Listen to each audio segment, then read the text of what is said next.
শেখ হাসিনাকে সরাইতি তখন তো এক একটা ধান খেতে লুকায় ছিলি।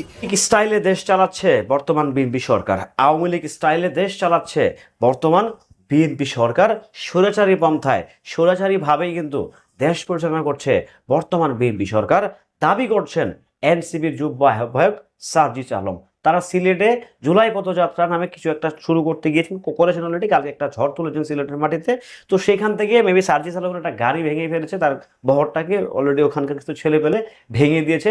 ঠিক তাৎক্ষণিক প্রতিক্রিয়া উনি যে স্টেটমেন্টটা দিলেন সেটা হচ্ছে যে বিএনপি সরকার আওয়ামী লীগের ব্যাপার স্যাপার নিয়ে দেশ চালাচ্ছে এবং কি 17 বছরে আওয়ামী লীগের একটা চুলও ছিঁড়তে পারে নাই, এরকম রীতিমতো জাতা ভাষায় কিন্তু উনি কথাগুলো এই বর্তমান সরকারকে অ্যাটাক করে বলেছেন। আমার কথা হচ্ছে, হ্যালো এভরিওয়ান, আসসালামু আলাইকুম, শিমুল আছি আপনাদের সঙ্গে। বিএনপি সরকারটা আসছে 5 মাস হয়েছে, তো অলরেডি স্বৈরাচার পন্থা সে হয়ে গেল। আর আমার কথা হচ্ছে যে এনসিপির বহরে আসলে হামলা কারা করছে? এনসিপির বহরে কি আদৌ বিএনপি হামলা করছে? কে হামলা করছে এখনো কি ক্ল্যারিফাই? কিংবা এখনো কি এটা তদন্ত মানে কি আসলে ব্যাপারটা? হঠাৎ করে হুটহাট ভাবে সরকারকে আমি দেখতেছি যে, আমি আসলে কোনো দলের না, কোনো সরকারের না, আমার কথা হচ্ছে সরকার দেশের কাজ করবেন তার পক্ষে। সো দেখতেছি যে সরকারকে বিশেষ করে খুব অ্যাটাকিং করতেছে, খুবই অ্যাটাকিং হচ্ছে। এটা আসলে অ্যাটাকিং মোডে কেন যাবেন ভাই? আপনারা হচ্ছেন সেই 24-এর যোদ্ধা, আপনাদের হাত দিয়েই তো দেশের নতুন করে গণঅভ্যুত্থানটা হয়েছে। সো আপনারা কোথায় মিউচুয়ালি কাজ করবেন, কোথায় মিউচুয়ালি থাকবেন, সেখানে না গিয়ে দেখতেছে যে আপনারা বেশ অ্যাটাকিং ভাবে যাইতেছেন, মারমুখী স্টাইলে হইতেছেন। সো মারমুখী স্টাইলে হলে তো সরকার কাজ করতে পারবে না, আর সরকার কাজ করতে না পারলে তো দেশের উন্নত হবে না, আর দেশের উন্নয়ন না হলে তো জনগণ তো না খেয়ে মরবে ভাই। আপনারা একটু নেগোসিয়েশনে আছেন, আসে কথা বলেন।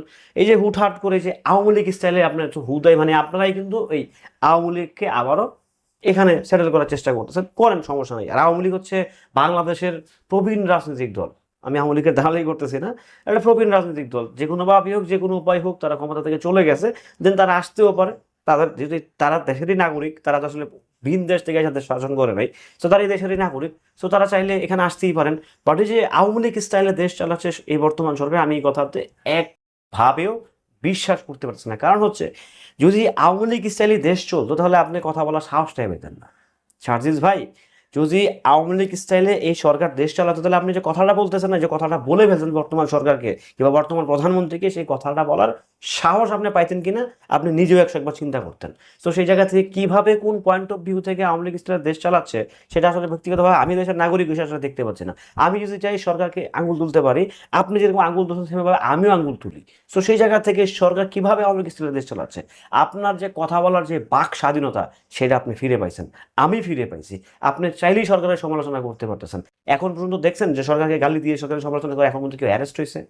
এই যে এনসিপি, বাংলাদেশ নাগরিক পার্টি, যারা জুলাই থেকে 24 সাল থেকে যারা যাদের উত্থান, তারা এই যে এখন পর্যন্ত যে অ্যাটাকিংগুলো মোডে আছে, তারা এখন পর্যন্ত রাইট নাও এখনও কি কোনো নেতাকে অ্যারেস্ট করা হয়েছে? কোনো কর্মীকে অ্যারেস্ট করা হয়েছে? তাহলে কেন ভাই? আমি আসলে কোনো সরকারের চাটুকারিতা না, বেসিক্যালি যেটা সিস্টেম। এই যে সরকারকে শুরুতেই যে বিভিন্ন রাষ্ট্রীয় কাজ কিংবা উন্নয়নমূলক কাজে যে বাধাগ্রস্ত করা, যে সিলেট সুনামগঞ্জে আসলে এটা কেন হয়েছে, কি কারণে হয়েছে, এটা তদন্ত মেবি হবে। তো তদন্ত হলে বের হয়ে আসবে। যদি এটা বিএনপি করে থাকে অবশ্যই এটার তীব্র নিন্দা জানাচ্ছি আমি ব্যক্তিগত শিমুল। কারণ এগুলো তো আসলে কোনোভাবে কোনো সভ্য দেশের কালচার হতে পারে না। একটা রাজনৈতিক দল সে পদযাত্রা করতেই পারে, সে পদযাত্রা করতেই পারে, বাট আমার জানি কেন মনে হচ্ছে এটা বিএনপি ঘটায় নাই। যাই হোক, এটা তারপর ব্যাপার, তদন্ত হবে, মামলা হইতেছে, যেহেতু মামলা হয়ে গেছে অলরেডি 10 জনের নামে। তো দেখা যাক কি হয় না হয়। ভালো থাকবেন, সুস্থ থাকবেন, নিত্য নতুন আপডেট পেতে সঙ্গেই থাকবেন।